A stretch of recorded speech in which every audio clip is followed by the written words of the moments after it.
I'm here today with Andrew Graham from OC Robotics, and we're going to talk about Snakearmed robotics. It's really cool. So first and foremost, how did you get started in robotics in general? So the story for me personally is that one day when I was an undergraduate, I needed to choose my third year project, and I was looking at the notice board and saw an advert for a particular project to do with path planning of redundant robots. I had no idea what that was, but it was a heck of a lot cooler than something else on heat transfer or something. So I went for an interview with the supervisor who was looking for a student to work on this, and we clicked, and I started work on it. And this was in the late 80s. It was a fairly hot topic at the time, so a number of academics around the world, in America and Japan in particular, were working on this topic. How do you path plan a hyper-redundant robot? And a hyper-redundant robot is a robot with far too many degrees of freedom, more joints than you need to do any typical spatial task. So you have an infinite number of solutions to how the robot can be posed in space to reach a particular position in a particular orientation. And how you choose which of those infinite number of solutions you use is important. So lots of strategies were developed in the 80s to use some of that redundancy to avoid obstacles, to minimize energy functions, to do all that kind of stuff. And it just so happened that despite my loathing for thermodynamics, there was something called the Laplace equation, which gives you a guaranteed field distribution in a given space. And I used that concept, transferred it from heat transfer to robot path planning, and it was a really good project. We published a paper on it in Mechatronics, good journal at the time, and thought no more of it really. I graduated a year later, went off, did something else. And then Rob, who was my supervisor and the co-founder of OC Robotics, gave me a call and asked me to go back and work for him at University of Bristol, doing some robotics work. And I'd graduated and gone to do mechanical design engineering, where I had some skills, and Rob wanted someone who could come back and design robots, which is, in English universities, you don't get very many people who are taught to design, or at least you didn't 25 years ago. So I had a skill set that was fairly difficult to find. He brought me back into the university and I started designing robots for him. And we were handling flexible materials at the university. So this was a group called the Advanced Manufacturing and Automation Research Centre. The professor was a guy called Kourosh Kodabandalou. He had a good name in handling flexible materials. Are we talking fabrics here? Or? Fabrics was the focus of my project. We were doing garment sewing. So working with a company called Brantex in Denmark and a couple of Belgian companies and a Greek company, we developed a system that would join two parts of a coat jacket together.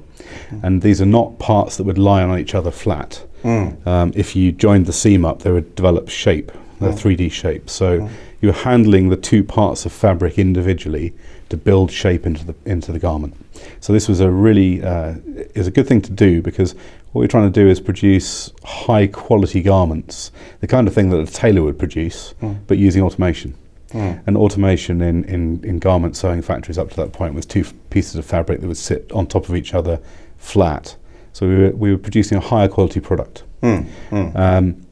At the time, the justification was that it would help keep or raise the value of garment manufacturing in Europe, therefore help justify the costs of keeping it in Europe. Unfortunately, Brantex shifted its manufacturing to Eastern Europe shortly after we completed the project, but it was a good project. The other areas that AMART worked on were flexible materials to do with food, typically, so handling parts of carcasses. I had a very tasty summer working on chicken cooking, and fish handling was a good one. Very challenging with these, very not challenging. Only flexible but also slippery and delicate materials. You can't touch them too hard, but they're also slippery, and they're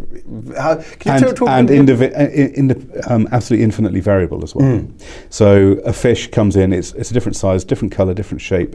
It has distinguishing features on it. It might even have damage on it, so it's a really difficult thing to assess using things like computer vision. The environment is also fairly nasty for things like computer vision, because you've got water splashing around, it's hot, it's cold, you get lenses fogging up. So you have to choose the technologies that work for the environment. So quite challenging. And our challenge for fish processing was to improve the fillet meat yield of fish. So within Europe, we have fish quotas. You can't increase your profitability as a fish processing company by landing more fish, because you're only allowed to land a certain amount. So you have to get the best value out of what you land. And we improved the yield of fillet meat by 2%, which paid for, at the time, a £250,000 machine in 3 months. This is also what I think we have to do in robotics, is to find the road into the customer's purchase decision. I mean, this was a no-brainer for them to buy, I guess, because of the short return on investment. And it's usually something that is quite different from what you might think in the first case. Right. And here it was a 2%, which might not sound that much, increase in what the sellable product that came out of their factory. Yeah. And you've really hit upon the point which got me out of the academic environment and later on into OC Robotics, which was that in an academic environment, a lot of research is done for the sake of it, which has its place and certainly comes up with some innovative stuff, but it doesn't necessarily have a commercial pull to it. And Rob and I both felt that we wanted to work in an area that was meaningful, and we live in a society where sometimes meaning is attached or defined in terms of money. So, can you make profit out of robotics? And that's been challenging for advanced robotics for decades. So, conventional 6 degree of freedom industrial robots are used left, right, and centre on repetitive automation tasks that we're all familiar with, whether it's car assembly or something repetitive like that, food production. But doing sophisticated robotics and making money is a challenge. But it's definitely the challenge we wanted to rise to, because you can sit in a lab in your ivory tower, if you like, doing interesting research forever. But it's not necessarily very useful in the long term. So we wanted to do something commercially relevant. We set up a business which was initially a consulting company. We were consulting in everything from design, stress analysis, systems, software, and some automation in there. And we started work for companies like Rolls-Royce and Airbus and Hewlett-Packard. There's a little technology cluster in North Bristol. It's a great place to be located. And we had contacts, we had personal contacts, and we developed a lot more business contacts through word of mouth. We were doing good stuff on the automation side, and it built up. And then we started doing Snakearmed robots because of someone found us in the yellow pages as consulting engineers. So that's, literally. I mean, you were there, you had the skill set. Yeah, they were aware of our reputation, certainly in some quite relevant industries. So serious names. Getting a reference from Hewlett-Packard, for example, means something. And we were in the yellow pages, and someone called us and said they wanted to do a particular bomb disposal application. Very, very niche thing. You can't just go buy them off the shelf. You can't go and buy them. The technology for bomb disposal at that time had been the same for about 40 years. It was very basic stuff. And there was more emphasis on safe disposal rather than simply blowing the thing up with everyone removed from the space. So they didn't know anything about robotics. They did know about their cutting technique, which is water jet cutting. And they wanted someone to cut a hole in the side of a bomb and then make it safe. And Rob and I kind of sort of thought about it for a bit and thought, actually, this is now 10 years since we did our robot path planning work. Computing power has doubled and doubled and doubled and doubled in that time. And it's probably up to where we need it to be to make this work. So we thought hyper-redundant robots, Snakearmed robots, may have actually finally found their time. So we went and raised some venture capital funding, not very much, low 6 figures, and decided to build the first prototype and see where it went, which is what we did. Yeah, I know that this now is a success, but can you tell us a bit more about the journey from you doing it? How did the bomb disposal project pan out, for instance? Well, it didn't. So despite putting the proposal together with this particular customer who knocked on the door, it didn't. But we had decided that there were enough applications. So what do Snakearmed robots do? They get into hard to reach spaces. That's fundamentally what they do. What you do when you get there depends on what you carry on the end of the robot, how you've equipped it, so maybe the motion modes available, that kind of thing. So there are there are some other interesting bits of work being done on serpentine robots around the world. Some people grip things by wrapping the snake around an object, and that has its uses. Other people do snake robots that wriggle on the ground. Ours are suspended in space, so they're suspended from what we call an introduction axis, which could be a conventional robot, so a 6 degree of freedom industrial robot. It could be a linear rail. It could be a vehicle that moves on the ground. And we move the snake robot forward, following its tip. And the operator steers the tip. He doesn't have to worry about the rest of the robot. That's handled automatically. That's handled automatically. So anywhere the tip goes, the rest of it will follow. So if the tip can fit through a space, the rest of it can. It's a bit like cat's whiskers, if you like. If the whiskers fit, the rest of the cat fits. So we can get into hard to reach spaces without the big volume sweeps that conventional robots do. And this could be for exploring collapsed buildings. It could be for getting into spaces that no one thought they'd ever have to get into. And that's often the case, for example, in nuclear reactors, where at the time they're built, the understanding of the materials and the technologies involved is at a certain level, and then it evolves over the 30 or 40 years that the reactor is used. And they find they need to get to spaces they never thought they had to. And we can design a Snakearm robot that can follow its nose and get there. So how did we actually make this transition from the first concept to where we are now? Well, having raised the funding to build the prototype, we built it.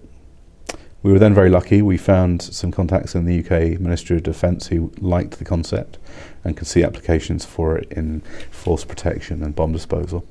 So they funded a prototype which was a very successful, very high tech and not necessarily very commercially viable product, but it funded a lot of development on our part.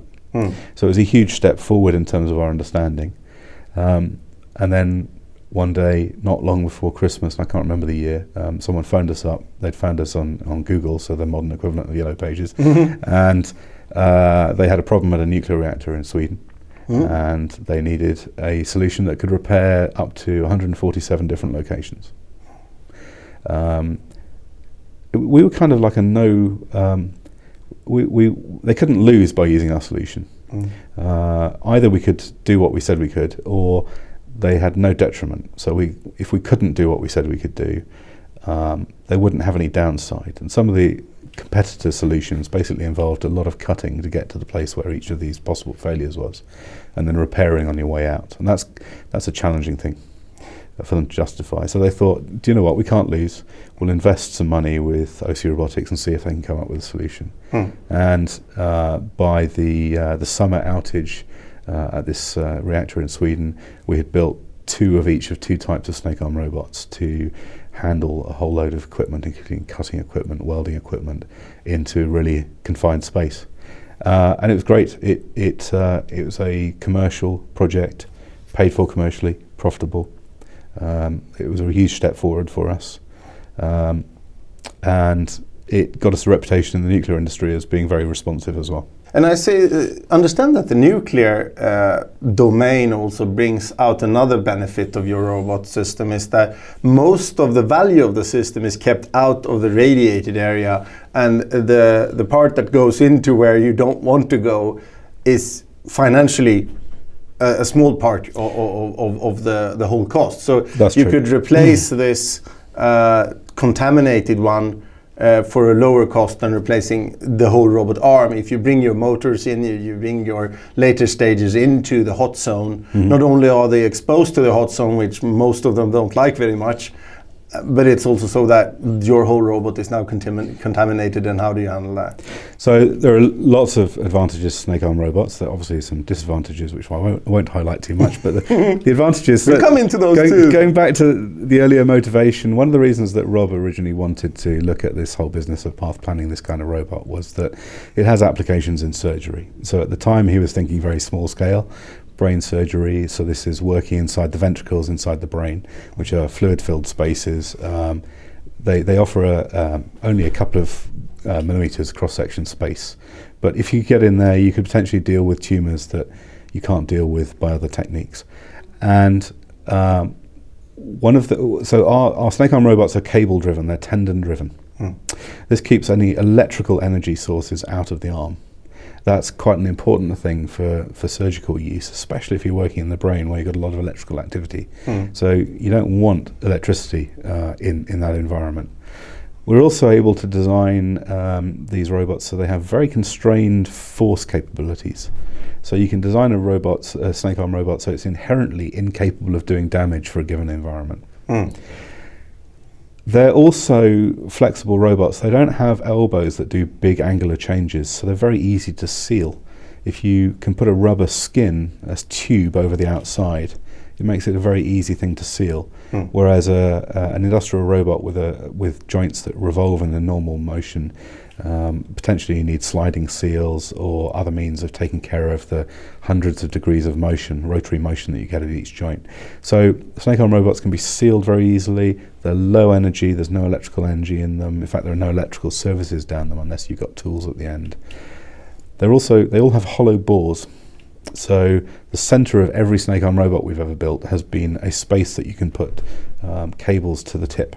For sensors, or as you say, welding, or sensors, welding, water jetting, vacuum cleaning, or anything like that. And in some cases, we design it so that the user can swap the things that go through the bore. So it's a really simple case of pushing a flexible wire through the middle, pulling your surfaces through, and they're integrated down the center. They're out of harm's way, so they're not hanging on the outside of an arm. And very often with industrial robots, if you have a tool head at the end of the robot, is that the surfaces go down the outside, and then you have a big surface management issue, and potentially it can snag and so on. Again, the same thing as with the sealing. If it goes inside the robot, it's much easier. Yeah, it's out of harm's way. And also, it isn't bent drastically as you would in a joint. You don't need any slip rings or anything else like that. And there's no twist as well. So what would be the weakness? Where would you not apply this technology as you know it stands today? So we describe the technology as standing somewhere between a conventional industrial robot and an endoscope or borescope. So the conventional industrial robot is usually heavy, big, stiff, quite accurate, high payload capacity, actually quite cheap these days. At the other end, you've got the endoscope, which is a bit like a wet noodle. You can introduce it into tubes, that's fine. But if you try and find a particular place in an open space, it's very difficult to get there. They don't support themselves. So unless you've got some kind of guide tube or lumen to get to your workspace, you can't get there. The snake arm robot sits somewhere in the middle. It doesn't have any elbows and things, so it's a bit like an endoscope. It can be skinned easily like an endoscope, but we can also control its position in space a bit like an industrial robot. So the limiting factor is some combination of payload and reach, horizontal reach, will give us basically a bending moment that's too big. So we are constrained by Newton and gravity, and fundamentally there's a limit to how far we can reach with this kind of kinematics. And the construction. We know that we've looked into some of the applications you put this into, but it would be really nice to hear what are the handful of applications that you feel, wow, that was a really cool thing, except going into the nuclear power plant. All really cool. Yeah, so we'll do all of them. What are the really cool ones? We get to do every single time a snake arm robot is used, it's because the job can't be done another way. So they are all cool. Everything we've done has had a unique place.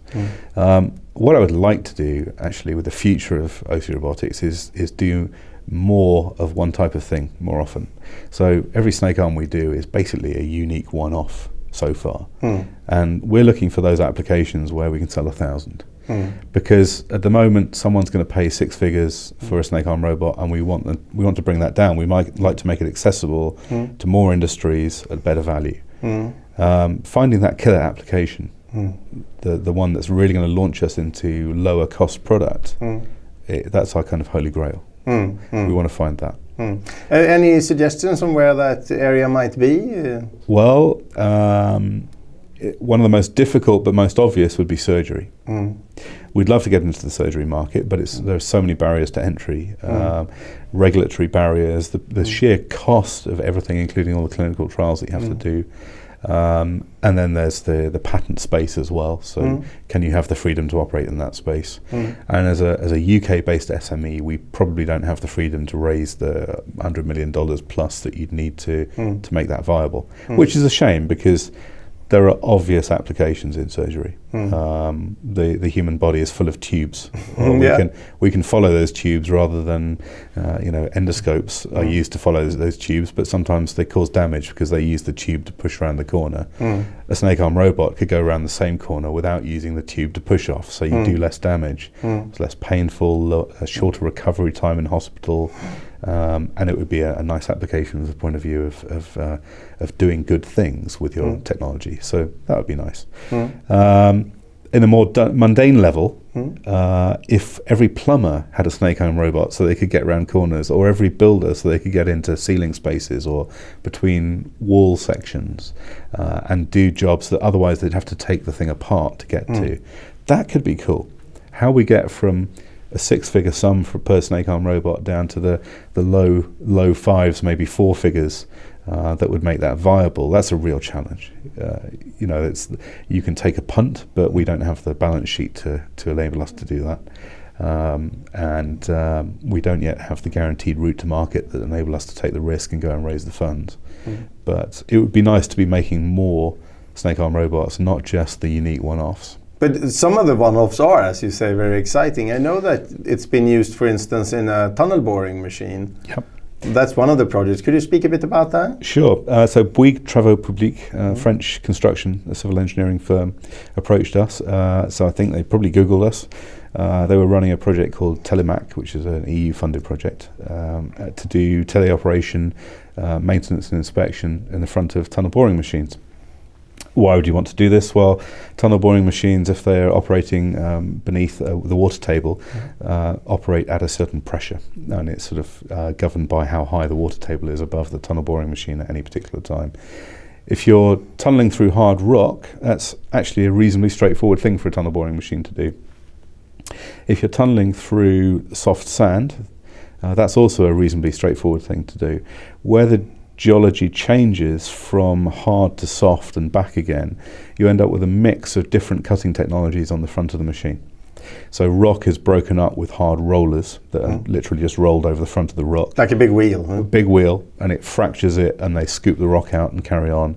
Sand is scooped out with little buckets on the front of the machine. But if they transition from one to the other, the rollers stop turning and they just get rubbed away by the sand. Sand's incredibly abrasive. And they need to identify whether they have any wear spots before they hit the next bit of rock, otherwise the wheel still won't turn because of the flat, and they'll end up with breakages. So at the moment, or historically, the inspections have been done by people, and if it's under a lot of water or a lot of water pressure due to a water table being very high above the tunnel boring machine, they have to pressurize the front of the machine to hold the walls up while people go in front and have a look. And above a certain pressure they have to employ divers to do that, and they get above a certain pressure again, they have to actually operate compression cycles, get them to do the work and then decompress. Saturation diving, basically. Exactly. Very, very complicated procedure. Complicated. These are highly qualified, highly skilled divers. It's still a very dangerous environment. And you've now got a compression and decompression chamber which is potentially down in a tunnel boring machine in a fairly hazardous environment for long periods of time while divers compress and decompress. And that's not ideal. So the purpose of using a snake arm robot, it's a flexible thing that can get into hard to reach spaces, which is a big tick. It can be skinned, so it can be protected from this relatively harsh, wet, sandy, broken rock environment. It can be easily operated by anyone who can operate an Xbox 360 controller or that kind of gamepad. We drive the tip, the body follows. You don't have to have a robotics degree to understand how to operate it, which is great. So we can deliver an inspection camera and high pressure water jetting, so 400 bar water jetting, to clean these heads and inspect them. Because I guess when you get in there, everything is just filled with sand. It can be clogged with sand and crushed rock, and clay in particular will build up and make it really difficult. So we have to wash all of that out and then visually inspect, and then hopefully no one has to go in and do any repairs or replacements. But it reduces the amount of exposure time. It reduces the downtime of the machine as well, and it can potentially be done much more often because you don't have this pressure cycle to worry about. So we can increase the amount of routine inspection while decreasing the risk to the divers and other personnel who are involved. That eventually have to go in and actually replace any damaged parts. Yeah. In parallel with this, Bouygues are working on projects to actually do repair remotely as well. But that's not with the Snakearm robot. That's some of these components are extremely large and very heavy. Yeah, I would think the rollers there would be multiple 100 kilos or something like that. Yeah, exactly. Yeah. So that's beyond our scope. But you could provide vision, for instance, cleaning and other services that would be needed for repairs to take place. Yes, and to help monitor the repair and check once the component's been installed that it's been correctly installed, all of that sort of thing. That's perfectly viable. Getting the light and the camera, I know that from this video project, that getting the light and the camera in the right position is sometimes challenging. Well, and actually the worst, the tunnel boring machine application is fairly challenging from that perspective because all the surfaces are wet. So if you have the camera right next to the light, you usually just get a reflection. It's even worse in the nuclear environment where you tend to be looking at stainless steel surfaces. So you've got the light here and the camera here, and all you see is a white hot spot from the surface. Totally burned out, no that at all. So separating the light and the camera is something that we've done.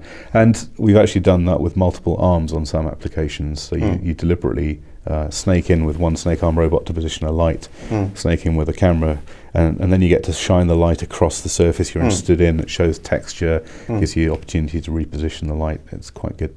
Yeah. Any other of these cool examples you'd like to share with us? Well, something that's really exciting is we're getting much more into interaction with environments. So we're doing some interesting work with a couple of universities with Snakearm robots mounted in vehicles, exploring unknown spaces. And that also potentially links in with some human-robot cooperation in future as well. So this is out there in the field? These are things we're doing at the moment. It's very much lab-based at the moment, but you can see real uses for it.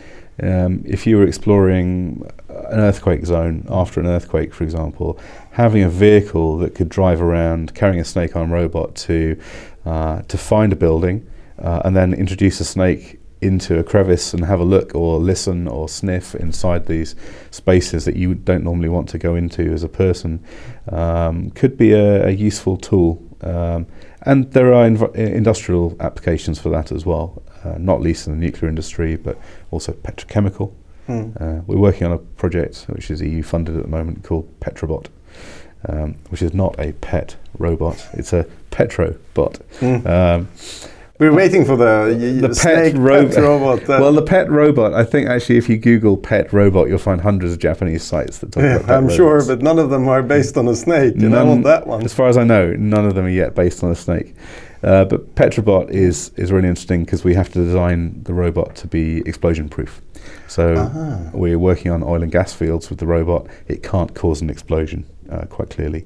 But again, it's about removing people from really hazardous spaces. And we do that by taking them out of these pressure vessels and storage tanks that otherwise they have to go into to inspect. So we give them, the same inspectors, the opportunity to do their job from a remote, safer, usually much more pleasant environment. So much better to do it from an air-conditioned operation console than inside a really horrible oil storage tank, for example. Yeah, and also there's the risk of bringing foreign contaminants in and also causing an explosion. I mean, if you have got the smallest piece of metal on you that theoretically could cause a spark, and you could skin these robots in something that's really explosion protective. Yeah, there's a standard called ATEX which deals with it very well. And they take a huge amount of care on these sites, which leads to long downtimes for potentially quite short inspections as well. The preparatory work can consume 10 times as much or more time than the actual inspection. So by avoiding some of that preparatory work, sending in a safe robot to do the job without having to make it human safe, it's a good thing. Oh yeah, because it's you can adapt the robot to some easier state to reach than a human has a very limited space. Yeah, and you don't have to provide the robot with a means of breathing, for example, whereas you do the human. You have to make sure that they're very protected, and if you send a person into a confined space, you have to consider all the contingencies for how you get them out if something goes wrong. So if they collapse for some reason that's nothing to do with the environment they're in, maybe they get ill and can't climb out, you might need 2 or 3 or 4 people to enable their exit from the vessel. That's very challenging. You're potentially putting 3 more people into a hazardous environment to recover 1. So hopefully nothing happens. Yeah, exactly. Yeah, you get an escalating problem. Yeah. And I also would think that with this, I'm coming back to the skinning of these. Say that you have a regular robot in there and it loses parts, and those parts then will travel down the intricate piping or tubing we have in these facilities. Here you could skin it, and you could actually inflate the skin when you get out and inspect it and see, okay, the skin is in one piece. Hence, we have left nothing behind. I know that when Apollo 1 failed and they absolutely picked that craft apart, they found extra nuts and bolts, and I believe also a spanner that somebody left behind. Okay. In a place where you don't leave spanners behind. And I would presume it's the same thing in many of the facilities you inspect, that leaving a spanner behind is a big no-no. Yeah. So we don't want to leave foreign objects anywhere that we go. And that can be as small as a paint chip, right? It could be, yeah. There aren't many places where that would be a problem, but there are a few. So the brain, for instance. Brain, definitely. Inside things like aero engines. So if you're inside a jet engine and you leave the wrong kind of grease smeared on the surface, it can completely change the temperature profile. So you need to be clean. You obviously don't want to leave things behind. In the tunnel boring machine, we actually pressurize the whole system to a slight positive pressure, and we actually monitor the leak rate. So if there's a cut or a tear, we'll know about it. We bring it out, replace the skin, put it back in. Yeah. It's a very straightforward thing. One of the other challenging and potentially really exciting things is using sensorized skins. So you can imagine a Snakearmed robot that's covered in sensors that can detect proximity to things, maybe sniff for chemicals. Temperature, if it's... Temperature, yeah, all these kinds of things. And maybe that kind of robot, because we can hold the tip in a position while we bend the body of the snake, you could even imagine that kind of robot working alongside a person and actually making space for the person, but still be able to do its job while it's doing it. So holding an object still while it completely reshapes its body based on sensor information from outside the arm itself. That would be pretty cool to see. It would be cool, but it could also enable some really close cooperation between humans and robots. And also, since it doesn't bend like a regular robot arm, there's no pinch points or limited amount of pinch points, I would presume. They're limited. The skin, part of its function is to keep people's fingers out. There are pinch points in some of our designs, in others. So we inside the skin then? Inside the skin. We've done 3 really unique joint types within the arm. Some of them are very flexible and quite smooth on the outside. Others are more conventional joints, so hooks joints, universal joints between links. And they obviously have pinch points at the small scale, but the skin protects you from getting your fingers in there usually. Another development that we did is it's sort of come full circle really, because we started off wanting to cooperate with people and work in spaces where you couldn't apply excess force, and then in the tunnel boring machine we decided to design the system so that a piece of rock or sand could fall on the arm. We didn't want the arm to get broken if that happened, and we couldn't predict the size of the object, and it could potentially fall from sort of 7 or 10 meters above the arm. So what we designed is a system that enables the arm to release its tendons passively. So we can drop something on top of the arm, the tendons or ropes all get released, the arm ends up flopping, but then the system can automatically reconnect the tendons and pick the arm back up. So that's quite interesting. So in in this particular instance, it was designed to protect the system from the environment. But you can turn that around and say, actually, we can protect the environment from the system. If someone's working next to a snake-arm robot and they walk into it, the robot can just be pushed aside, do no harm to the person, not be an obstacle to the person. So we can play tunes with that and design a certain amount of force or certain amount of compliance, which is quite interesting. You could use that in a lot of different ways for human-robot interaction. Yeah, very interesting. We talk about the skin, and I just envisioned basically a long plastic bag or something. And you talked about the censored skin. Is there some middle ground here that you're already doing? Are you actually designing an intricate skin, as you said, taking joints into consideration and stuff, or is it just a long plastic bag? Well, we've looked at different sensor options to go on the outside, and there are a number. Whiskers are a kind of sensor that are quite easy to incorporate, and it's quite easy to do because there's relatively little data gathered from them. Gordon Cheng at TU Munich has the complete opposite of that, with a huge amount of data coming from his new skins, which we're really interested in trying those out on a snake-arm robot at some point. But then the challenge is definitely, what do you do with the vast amount of information? It describes an awful lot about the environment. Human brains are really good at processing that. Software is less good at the moment. So distilling it, using it in an optimal manner is the challenge. You can use it in a dumb manner, just stop or move away, but then you're wasting most of the data. Using it in a manner that lets you continue to do your job while, for example, avoiding an obstacle, that would be really cool. Good to do.